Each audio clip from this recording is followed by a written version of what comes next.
Episode 1 की शुरुआत सिंह सियान से होती है, जो सियान गॉड रिल्म के अंदर बहुत सारे डीमन से लड़ रहा होता है। तभी पीछे से कुछ डीमन अटैक करने वाले होते हैं, लेकिन होंगमिंग वहां आकर अपनी पावर से उनको मार देता है और सिंह सियान को बचा लेता है। डीमन ने वहां चारों तरफ मैजिक फॉग फैला दिया था, जिसे होंगमिंग तुरंत अपनी पावर से खत्म कर देता है। इसके बाद सियान को दिखाया जाता है, जो बाकी बचे डीमन को खत्म कर देता है। होंगमेंग ने यहाँ आकर सियान गॉड ड्रीम को बचाने में हेल्प किया था, इसलिए सियान होंगमेंग को थैंक यू बोलता है, जिस पर होंगमेंग कहता है कि मैं तुम दोनों सुप्रीम को अपना भाई समझता हूँ, इसलिए थैंक यू की कोई जरूरत नहीं है। मुझे जैसे ही पता चला कि डीमन ने यहाँ अटैक किया है, मैं तुरंत ही आ गया। लेकिन होंगमेंग हैरान होता है कि डीमन सबसे पहले होंगमेंग गॉड ड्रीम पर अटैक करते थे, फिर इस बार उन्होंने यहाँ पर क्यों अटैक किया। तभी अचानक से डीमन लॉर्ड पीछे से सियान और सिंह सियान पर अटैक करने आता है। यह देखते ही होंगमेंग तुरंत उसका सामना करता है और अपनी पावर से उसे खत्म कर देता है। लेकिन इस दौरान दोनों को बचाने के लिए होंगमेंग खुद बुरी तरह जख्मी हो गया था। इसके बाद होंगमेंग कहने लगता है कि सबसे पहले यहाँ अटैक करना डीमन गॉड का एक ट्रैप था। तभी पीछे से दोनों सुप्रीम होंगमेंग को स्टैब कर देते हैं और होंगमेंग और भी जख्मी हो जाता है। दोनों की इस हरकत से होंगमेंग हैरान होता है। वह दोनों को अपना भाई समझता था, फिर दोनों ने उसके साथ ऐसा क्यों किया। तब दोनों रिवील करते हैं कि वह पूरे गॉड रिल्म पर राज करना चाहते हैं, इसलिए दोनों ने उसे मार दिया और अब उसके सोल पावर की कोर भी लेने वाले हैं। फिर इसके बाद सियान होंगमेंग को और भी जख्मी कर देता है।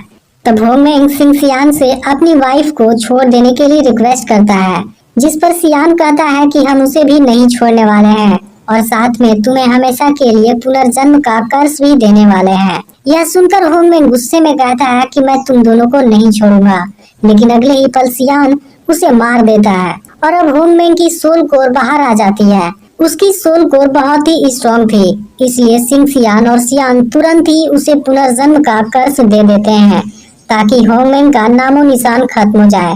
लेकिन होंगमेंग भी दोनों से अपना बदला लेने का प्रॉमिस करता है। अब अगले सीन में हम रुयाना को देखते हैं, जिसकी अब टैन फैमिली में शादी होने वाली है। फिर भी वह अपने बॉयफ्रेंड जिया नाम से मिलने आई है। फिर इनकी बातों से पता चलता है कि असल में जिया नाम और रुयाना की फैमिली टैन फैमिली को खत्म कर देना चाहती है। इसलिए रुयाना जब टैन यू के साथ प्रेयर करने जाएगी, तब इनका एक नौकर टैन फैमिली को जहर वाला वाइन पिला देगा और टैन फैमिली मारी जाएगी। लेकिन बाहर खड़ा टैन यू उनकी सारी बातें सुन लेता है और दोनों को साथ में देख लेता है।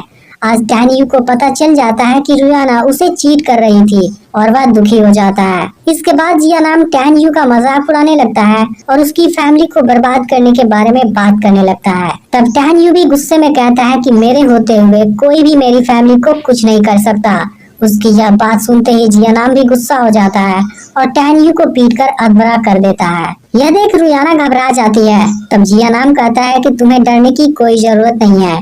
मेरे फादर अब 8वीं लेवल की स्पिरिट फीटल ड्रीम पर प्रमोट हो गए हैं और इसके ना होने से हम टैन फैमिली को और भी आसानी से खत्म कर देंगे। टैन यू बेहोश पड़ा उनकी सारी बातें सुनता है और आखिर में उसकी आंखें बंद हो जाती हैं। लेकिन तभी वहां पर होंगमेंग की सोल स्पिरिट आती है और उसकी जान बचाकर अपने पास लेकर चली जाती है। यह देख टैन यू हैरान होता है और उसके बारे में पूछता है। तब होंगमेंग की सोल स्पिरिट उसे बताती है कि असल में टैन यू होंगमेंग सुप्रीम है, जिसे सिंह सियान और सियान ने मार दिया था। लेकिन उसकी सोल स्पिरिट पावरफुल होने से दोनों उसे डिस्ट्रॉय नहीं कर सकते थे, इसलिए उन्होंने हमेशा के लिए पुनर्जन्म का कर्ज दे दिया। लेकिन अब तुम आखिरी हो, इसलिए अगर तुम मर जाओगे तब होंगमेंग की सोल पूरी तरह से खत्म हो जाएगी। लेकिन टैन यू को कुछ भी समझ में नहीं आ रहा होता है। तब होंगमेंग की सोल स्पिरिट उसकी पूरी मेमोरी रिस्टोर कर देती है, जिसके बाद टैन यू को अपने बारे में सब कुछ याद आ जाता है। इसके बाद टैन यू अपने दुनिया में होता है और अपने दुश्मनों से बदला पूरा करने का डिसाइड करता है। अब टैन यू यहाँ से जाने लगता है, तभी उसे खोजते हुए युकीन भी यहाँ आ जाती है। लेकिन इस बार जब टैन यू उसे देखता है तो समझ जाता है कि युकीन ही उसके वाइफ की पुनर्जन्म है। अब टैन यू उसके पास जाता है और उसे अपने लिए वेडिंग ड्रेस खरीदने के लिए कहता है। असल में युकीन टैन यू से बहुत प्यार करती है, लेकिन टैन यू ने युकीन से शादी करने से इनकार कर दिया है। फिर भी वह टैन यू से बहुत प्यार करती है। इसके बाद टैन यू भी प्रॉमिस करता है कि इस लाइफ में वह उसे खुद से कभी भी दूर नहीं जाने देगा। दूसरी तरफ शादी की पूरी तैयारी हो चुकी होती है और रियाना भी वहाँ पर आ गई होती है, लेकिन टैन यू वहाँ नहीं होता और उसके पेरेंट्स घबराने लगते हैं। तभी टैन यू वहाँ पर एंट्री करता है, जिसे देख रियाना और जियानाम हैरान हो जाते हैं। फिर टैन यू सबके सामने रियाना से शादी करने से इनकार कर देता है। यह सुनकर सभी लोग हैरान हो जाते हैं, क्योंकि यह चीज लियू फैमिली के लिए शर्मिंदगी की बात थी। अब रियाना का फादर टैन यू के फादर पर गुस्सा होने लगता है, जिसके बाद टैन यू के फादर गुस्से में टैन यू को पीटने जाते हैं। लेकिन फिर टैन यू की मदर उनके सामने आ जाती हैं और कहती हैं कि कुछ भी डिसीजन लेने से पहले हमें टैन यू की बात भी सुन लेनी चाहिए। अब रियाना का फादर वही समझ जाता है कि उसकी सच्चाई बाहर आने वाली है, इसलिए वह तुरंत ही टैन यू की फैमिली को मारने की धमकी देता है और उनके सामने अपने पूरे गार्ड्स को लेकर आ जाता है। लेकिन इसमें सीतू फैमिली भी इन्वॉल्व थी, इसलिए जियानाम का फादर तियानलुन भी टैन फैमिली के खिलाफ उतर जाता है और यहाँ का माहौल बिल्कुल एक बैटल ग्राउंड जैसा हो जाता है। इसके बाद टैन यू सभी के सामने नौकर को वाइन पिलाता है, जिससे नौकर वहीं पर मर जाता है। फिर टैन यू सभी को बताता है कि लियू और सीतू फैमिली मिलकर टैन यू फैमिली को खत्म करना चाहते हैं, लेकिन इस पर बोई कहता है कि टैन यू ने शादी कैंसिल करके उसकी बेइज्जती की है, इसलिए अब पूरी टैन फैमिली को इसका मूल्य चुकाना पड़ेगा। जिसके बाद तियानलुन भी टैन यू की फैमिली को मारने की धमकी देने लगता है। यह देख सभी लोग हैरान होते हैं, क्योंकि तियानलुन 9वीं लेवल की स्पिरिट फिटर लिन पर है और बोई भी 8वीं लेवल की स्पिरिट फिटर लिन पर है, जिनको एक साथ रोकना टैन यू के फादर के बस की बात नहीं थी। फिर लोग यहाँ पर मौजूद मेडिसिन मास्टर के बारे में बात करने लगते हैं, जो स्पिरिट फिटर लिन के 9वीं लेवल पर है और अगर वह चाहे तो टैन यू की फैमिली को बचा सकते हैं। अब टैन यू के फादर मेडिसिन मास्टर से जस्टिस मांगते हैं, लेकिन मेडिसिन मास्टर कुछ नहीं करते, क्योंकि टैन यू ने सबके सामने लियू फैमिली की बेइज्जती की थी, जबकि उनके पास कोई भी सबूत नहीं है कि लियू और सीतू फैमिली ने उनके खिलाफ साजिश रचा था। फिर टैन यू मेडिसिन मास्टर के सामने आता है और कहता है कि मेरे पास फीटल स्पिरिट पिल्स की प्रिस्क्रिप्शन है, जिसे आप बनाने की काफी समय से कोशिश कर रहे हैं। यह सुनते ही मेडिसिन मास्टर टैन यू के पास आकर उसकी प्रिस्क्रिप्शन मांगने लगते हैं। तब टैन यू कहता है कि मैं फीटल स्पिरिट पिल्स का प्रिस्क्रिप्शन आपको दे दूंगा, लेकिन इसके बदले में आपको 1 महीने तक मेरी फैमिली को प्रोटेक्ट करना होगा। फिर मेडिसिन मास्टर जैसे ही टैन यू की कंडीशन मान जाते हैं, टैन यू वह प्रिस्क्रिप्शन उनको दे देता है। टैन यू का दिया हुआ प्रिस्क्रिप्शन बिल्कुल करेक्ट था और मेडिसिन मास्टर 1 महीने तक टैन यू की फैमिली को प्रोटेक्ट करने का प्रॉमिस देते हैं। यह देख सभी लोग हैरान हो जाते हैं, क्योंकि फीटल स्पिरिट पिल्स का प्रिस्क्रिप्शन खोजना आसान नहीं था। अब रियाना का फादर भी हैरान हो जाता है और मेडिसिन मास्टर से प्रिस्क्रिप्शन चेक करने के लिए कहता है। फिर मेडिसिन मास्टर कहते हैं कि मैंने इसे अच्छी तरह चेक कर लिया है, इसलिए अगर तुम दोनों ने टैन यू की फैमिली के साथ कुछ भी किया तब मेरा सामना करने के लिए तैयार रहना। अब तियानलुन और बोई कुछ नहीं कर पाते हैं और दोनों वहाँ से चले जाते हैं, लेकिन तियानलुन 1 महीने बाद टैन यू की फैमिली पर अटैक करने की धमकी देता है। उनके जाने के बाद टैन यू के फादर टैन यू से पूरी बात पूछते हैं और टैन यू उनको जियानाम और रियाना की पूरी बात बता देता है। टैन यू की मदर हैरान होती है कि टैन यू उस प्रिस्क्रिप्शन को कैसे जानता है। फिर टैन यू अपने होंगमेंग सुप्रीम वाली असली पहचान बताने वाला होता है, लेकिन अभी इस चीज के लिए सही टाइम नहीं है, इसलिए वह झूठ कहता है कि यह प्रिस्क्रिप्शन उसे एक मास्टर से मिला था। अब टैन यू के फादर वहाँ आए लोगों को विदा करने लगते हैं, क्योंकि अब शादी कैंसिल हो चुकी है, लेकिन फिर टैन यू उन्हें रोकता है और कहता है कि मेरी शादी आज ही होगी। यह सुनकर सभी लोग कंफ्यूज हो जाते हैं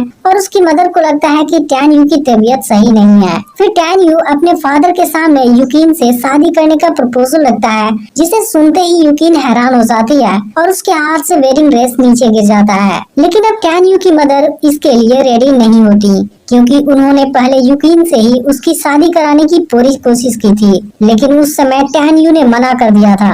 तब टैन यू अपनी मदर से कहता है कि मैं सच में युकीन से बहुत प्यार करता हूँ। इसके बाद टैन यू की मदर उसकी बात मान जाती है, लेकिन अपने डिसीजन से पहले वह युकीन का डिसीजन पूछना चाहती है। तब टैन यू यूकिन के पास जाता है और कहता है कि अगर आज यह सब नहीं हुआ होता फिर भी मैं रुयाना से शादी नहीं करने वाला था, क्योंकि अब मुझे पता चल गया है कि मैं जिससे प्यार करता हूँ वह रुयाना नहीं तुम हो। उसकी यह बातें सुनकर यूकिन इमोशनल हो जाती है और कहती है कि मैं अभी भी तुमसे बहुत प्यार करती हूँ, लेकिन मैं नहीं जानती कि तुम कितने सिंसियर हो। तब टैन यू उसे वेडिंग ड्रेस के बारे में बताता है जिसे टैन यू ने यूकिन से खरीदने को कहा था। यह देख यूकिन को टैन यू पर पूरा यकीन हो जाता है और वह उसके गले लग जाती है। फिर टैन यू उसे शादी के लिए पूछता है और यूकिन उसे हाँ कर देती है। अब इसके कुछ समय बाद शादी शुरू होती है और दोनों जैसे ही प्रेयर करने जाते हैं कोई अपनी पावर से टैन यू को दूर फेंक देता है। यह देख टैन यू के फादर गुस्सा हो जाते हैं, लेकिन फिर जैसे ही वह आदमी सामने आता है टैन यू के फादर उसके सामने घुटनों पर आ जाते हैं। फिर यूकिन उससे पूछती है कि हम तुम्हें नहीं जानते, फिर तुम हमारी शादी क्यों रोकना चाहते हो। तब वह आदमी टैन यू की मदद से कहता है कि यह लड़की 15 साल पहले तुम्हें अपने भवन के गेट पर मिली थी और उसके साथ में एक लॉकेट भी था जिस पर नैन गोंग का कुछ वर्ड भी लिखा हुआ था। यह सुनकर टैन यू की मदर हैरानी से पूछती है कि तुम्हें यह सब कैसे पता। फिर वह आदमी नीचे आकर यूकिन के सामने झुक जाता है और कहता है कि मैं सर्वेंट डुयान हूँ और आपकी मदर ने मुझे आपको लेने भेजा है। लेकिन यूकिन अब उसके साथ जाने से मना कर देती है। तब डुयान कहता है कि मैं ऐसा नहीं कर सकता, आपके सामने टैन यू की कोई औकात नहीं है। तब यह सुनकर यूकिन गुस्से में डुयान को वहाँ से चले जाने के लिए बोलती है, लेकिन डुयान उसे अपने साथ लेकर जाने लगता है क्योंकि यूकिन की मदर ने उसे यूकिन को अपने साथ लाने का ऑर्डर दिया था। इसके बाद टैन यू उसे रोकने जाता है, लेकिन डुयान उसे अपनी पावर से तड़पाने लगता है और कहता है कि जब हुआंग फू का प्रिंस भी यूकिन से शादी करने के काबिल नहीं है तब तुम क्या चीज हो। इसके बाद डुयान टैन यू को मारने जाता है, लेकिन तभी यूकिन डुयान से सुसाइड करने की धमकी देती है और टैन यू को छोड़ने के लिए कहती है। इसका अगला पार्ट भी बहुत जल्द अपलोड होने वाला है, जिसे देखने के लिए चैनल को सब्सक्राइब करके नोटिफिकेशन को ऑल पर सेट कर लेना।